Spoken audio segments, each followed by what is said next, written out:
Ladies and gentlemen, let me tell you something I've learned over the years. Discipline is the bridge between your dreams and your reality.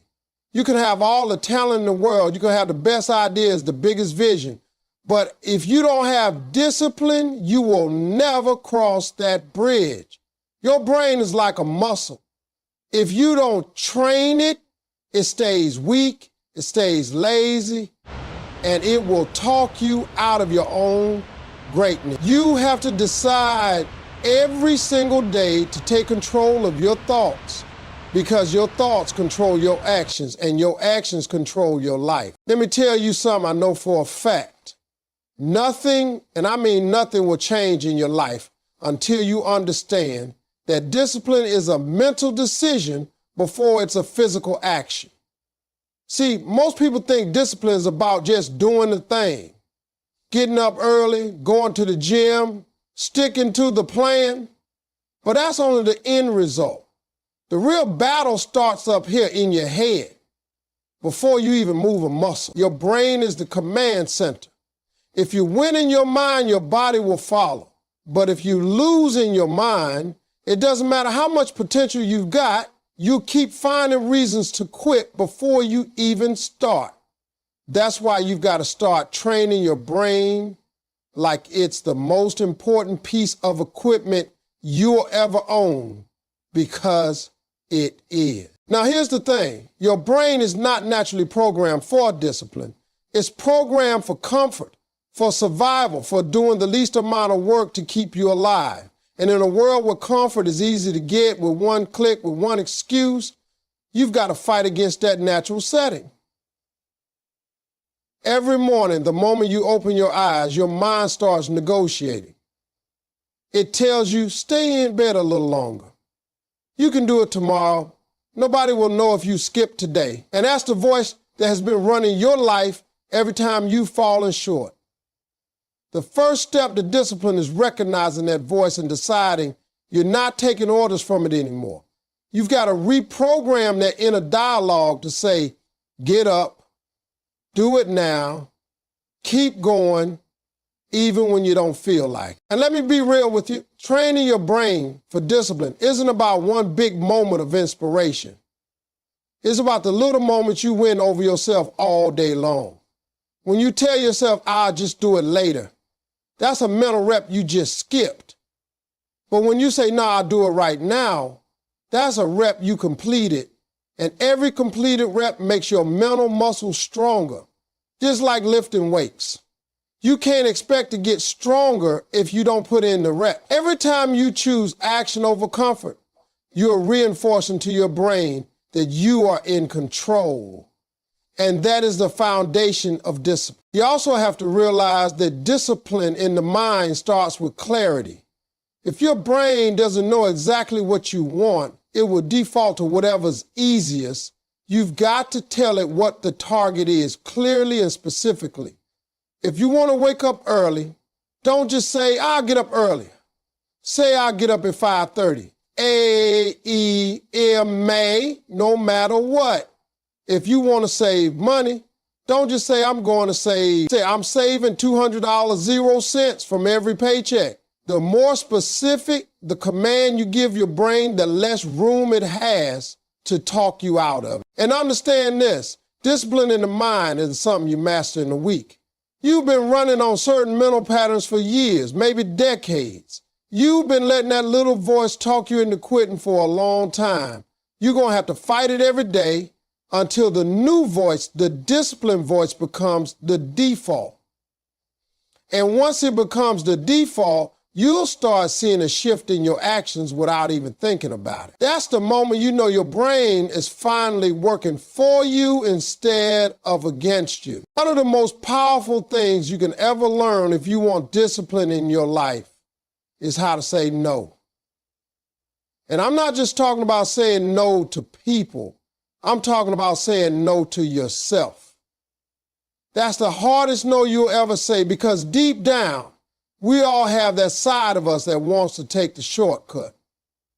Eat the cake, skip the workout, hit the snooze button, binge the show instead of working on the dream. It's easy to say yes to those things. because they give you comfort right now. But every yes to a short-term pleasure is often a no to a long-term goal. You've got to reverse that equation. You've got to start saying no to what's holding you back so you can say yes to what's going to take you forward. Now, here's the truth. Most people struggle with discipline because they don't want to feel that sting of telling themselves no. We live in a culture that's all about instant gratification. We're told to treat ourselves, live a little. You deserve it. And yeah, you deserve happiness, but you also deserve to see what happens when you finally commit to yourself without excuses. When you learn to say no to temptation, you are building a mental wall between you and failure. Every time you say no to something that's not serving your purpose, you laying another brick in that wall. That wall keeps distractions out and keeps your focus locked in on what matters. It's not going to be easy at first. You'll have moments where you feel like you're missing out. Your friends might go out and you'll say no because you've got an early start tomorrow. The old you will scream inside, come on, just this once. That's when you have to remember, discipline is about playing the long game. You're not just saying no to one night out. You're saying yes to a better version of yourself that's being built brick by brick. Saying no also means protecting your time. Time is the most valuable thing you have, and once it's gone forever. People will ask you for your time like it's free, but it's not. Every time you say yes to something meaningless, you're saying no to something meaningful. You got to get comfortable disappointing other people if it means not disappointing yourself. That's a hard truth, but it's the truth. If your goal is big enough, you can't afford to please everybody. And don't think this is just about big moments. The small no's are just as important. Saying no to hitting snooze. Saying no to scrolling your phone when you should be reading something that grows you. Saying no to that extra slice of pizza when you know you're trying to get in shape. All these little no's add up, and they train your brain to resist impulses that don't serve you. The more you resist, the stronger that self-control muscle gets. Eventually what happens is you stop seeing no as punishment, you start seeing it as power. You realize you're not depriving yourself, you're directing yourself. You're choosing what you want most over what you want now. And when you can consistently do that, when you can look temptation in the face and walk away without hesitation, that's when you know discipline is not just something you do, it's who you've become. Let me tell you something I've learned in my own life. Your habits will either carry you to success or drag you to failure. And the crazy thing is, you get to choose which ones you build. Discipline isn't about doing one big thing right. It's about setting up your life so that the little things you do every single day push you forward instead of holding you back. See, most people underestimate the power of small habits. They think it's the big moments that make or break them, but it's really the little choices, the repeated actions that shape who you are and what you become. If your brain is like a garden, your habits are the seeds. And you can plant good seeds or bad seeds, but either way, something is going to grow. You can plant the seeds of procrastination, laziness, excuses, and every day you'll grow a crop of missed opportunities. Or you can plant the seeds of consistency, follow-through, and commitment, and you'll grow a harvest of results. The problem is, too many people want to plant one seed of effort and expect a forest of success. That's not how it works. You've got to water those seeds every day. And that water is your discipline. Now, here's the deal. You've got to build habits that work for you, that serve your goals, that make it easier to win and harder to quit. That might mean putting your phone in another room so you can focus, setting your alarm across the room so you have to get out of bed to turn it off, planning your meals ahead of time so you don't reach for junk food when you're tired. These are not just random tricks. These are ways of wiring your environment so it supports the person you want to be. Because let's be honest, willpower is great, but it's not enough on its own. You've got to set yourself up to win. And once you start building those habits, something amazing happens. You don't have to think about discipline as much because your habits take over. If you've made it a habit to work out every morning, after a while it feels weird not to do it. If you've made it a habit to write for an hour every day, skipping it feels unnatural. That's the beauty of habits. They shift the weight from motivation to automatic action. But here's the flip side. Bad habits work the same way. If you get used to being late, you'll keep being late without thinking about it. If you get used to quitting when things get hard, that becomes your go-to move. That's why you can't just let your habits happen by accident. You got to choose them on purpose. You got to ask yourself, is this habit building me up or breaking me down? And if it's breaking you down, you got to replace it, not just remove it. Because if you remove a habit and don't replace it with something better, the old one will creep back in before you know it. It's also important to understand that habits aren't built overnight. They're built over time through repetition and consistency. The first week, it feels forced. The second week, it feels a little easier. The third week, it starts to feel normal. And then one day you look up and realize you become the kind of person who just does it. That's when you know you've trained your brain to work for you. Your brain is like a computer, and just like a computer, it can only produce what you program into it. If you feed it junk, you're going to get junk results. If you feed it greatness, you're going to get greatness out of it.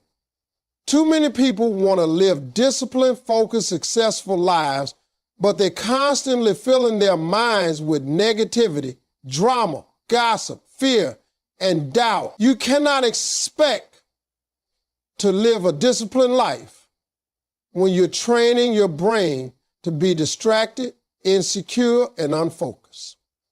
Your mind becomes what you feed it. So if you want discipline, you got to start feeding your mind the kind of input that supports it. When you wake up in the morning, what's the first thing you give your brain? If the first thing is social media drama, bad news, or people complaining, you're already programming yourself to react instead of act. You're letting the world set your tone instead of setting it yourself. That's why you've got to be intentional about your mental diet. Just like your body needs the right nutrients to stay healthy, your mind needs the right information to stay strong and disciplined. You've got to consume things that inspire you, challenge you, teach you, and push you to think bigger. And it's not just about avoiding bad information. It's about surrounding yourself with good information. Read books that expand your thinking. Listen to podcasts that give you strategies to grow. Watch videos that motivate you to move forward. Hang around people who are serious about their goals. People who aren't afraid to call you out when you're slipping. People who talk about ideas instead of other people. If you spend enough time around discipline, it rubs off on you. The problem is most folks underestimate how powerful the little things are. That song you're listening to every day. That TV show you binge. That conversation you keep having with the wrong person. All of that is feeding your mind something. And just like with food, if you eat junk once in a while, you can recover. But if junk is your main diet, you're going to get sick. The same applies to your brain. If you feed it mental junk every day, your thinking gets unhealthy, your focus gets weak, and your discipline gets soft. It's the truth. Discipline is not just about forcing yourself to work hard. It's about creating an environment in your head that makes working hard the natural choice. When your mind is full of good ideas, strong beliefs, and inspiring vision, you don't have to fight yourself as much to stay on track. Your brain is already working in the right direction. But if your mind is full of fear, anger, and distractions, then every day is an uphill battle just to get started. You've got to be ruthless about protecting what gets in. That means turning off the news if it's just negativity, unfollowing accounts that don't add value, walking away from conversations that pull you down, and replacing them with content and connections that lift you up. It's not about pretending bad things don't exist.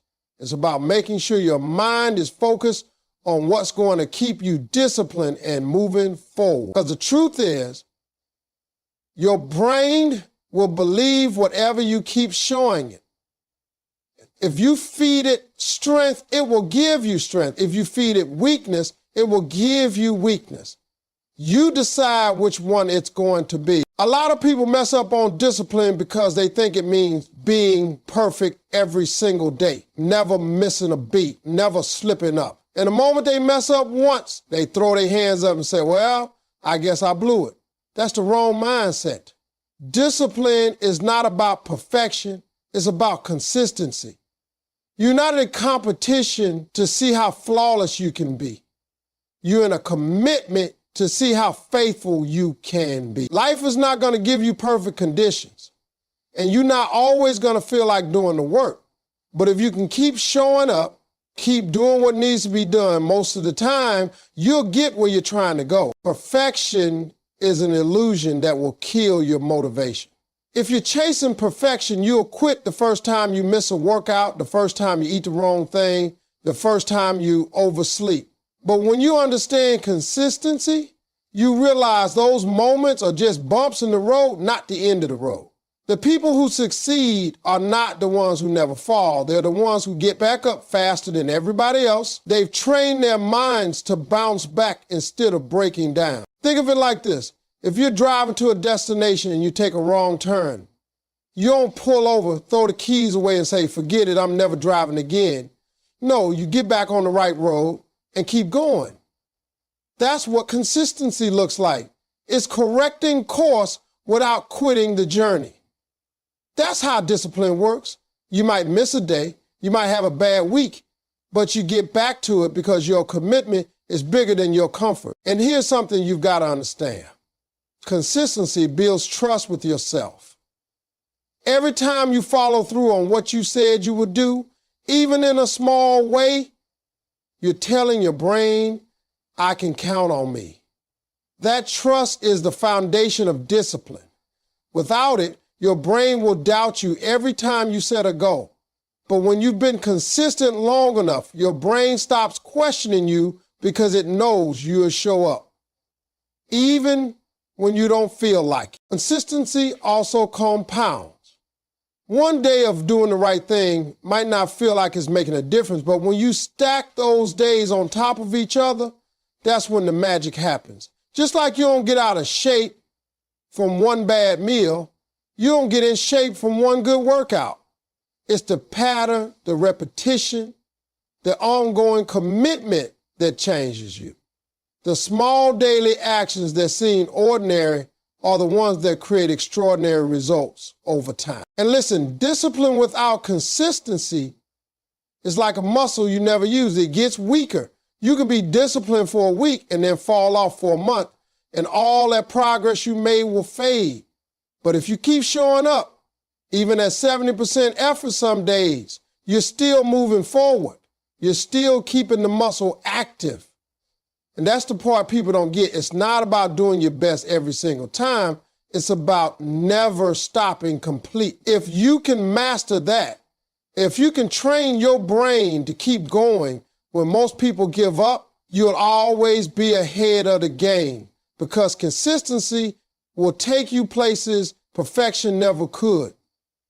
The truth is, you can try every productivity hack, every morning routine, every motivational video out there, but if you don't have a deep reason behind your discipline, you won't last. You've got to connect your discipline to your why. Your why is the engine that drives you when your motivation runs out. It's the thing that makes you get out of bed when you're tired, push through when you're sore, and stay focused when distractions are pulling at you from every direction. Without a strong why, discipline feels like punishment. But when your why is clear, discipline feels like an investment. Most people give up on their goals not because they aren't capable, but because they never took the time to connect what they're doing to something that truly matters to them. If you're trying to get in shape just because it sounds nice, the first time you crave junk food, you'll cave. But if your why is to live long enough to see your kids grow up, to walk your daughter down the aisle, to run around with your grandkids, suddenly that workout isn't just about muscles. It's about moments you want to live to see. That's the difference a why makes. Your why has to be personal. It can't be something you borrowed from someone else.